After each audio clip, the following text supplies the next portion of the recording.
Shalom Bapak Ibu Saudara yang dikasihi Tuhan. Senang sekali hari ini Rabu 5 November 2025 Mana Surgawi berjumpa dengan Bapak Ibu.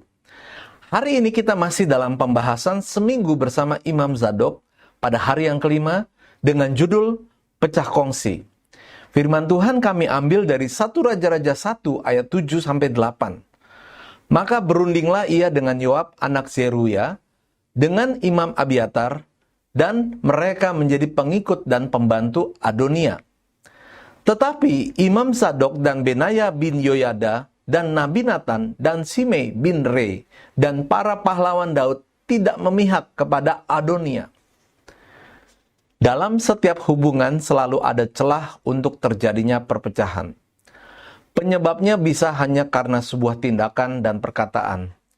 Bisa juga karena perbedaan prinsip.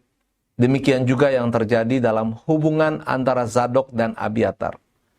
Di awal masa pemerintahan Daud sampai hampir berakhirnya pemerintahan tersebut, Zadok bekerja sama dengan Abiatar dengan sangat baik. Mereka terlihat sangat kompak, terutama ketika Daud mengalami tekanan yang berat oleh karena pemberontakan Absalom. Namun, pada satu momen, kita melihat terjadi perpecahan antara Zadok dan Abiatar, yaitu berkaitan dengan suksesor Raja Daud. Abiatar berpihak kepada Adonia. Ini terdapat dalam 1 Raja-Raja 1 ayat 7. Menjelaskan mengenai keberpihakan Imam Abiatar kepada Adonia. Ada 3 kemungkinan Abiatar mengkhianati Daud dengan memihak Adonia. Ambisi politik. Abiatar adalah seorang imam terkemuka dan pernah menjabat sebagai penasihat spiritual Raja Daud. Namun, menjelang akhir masa pemerintahan Daud, hal suksesi menjadi sangat krusial.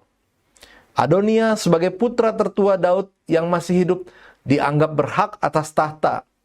Abiatar mungkin percaya bahwa bersekutu dengan Adonia adalah cara untuk mempertahankan pengaruh dan kekuasaan. Alasan pribadi Abiatar memiliki hubungan yang kompleks dengan Daud. Ia merupakan pendukung setia selama masa pemerintahan Daud, tetapi mungkin merasa dikesampingkan atau tidak dihormati di tahun-tahun berikutnya, terutama dengan munculnya Zadok. Perasaan terpinggirkan ini dapat mendorongnya untuk mendukung Adonia. Keyakinan akan kekuatan, keputusan Abiatar untuk mendukung Adonia juga mencerminkan dinamika politik yang lebih luas pada masa itu. Tokoh-tokoh berpengaruh lainnya seperti Yoab berpihak pada Adonia, menciptakan koalisi yang mungkin tampak lebih kuat daripada basis pendukung Salomo saat itu. Zadok berpihak kepada Salomo.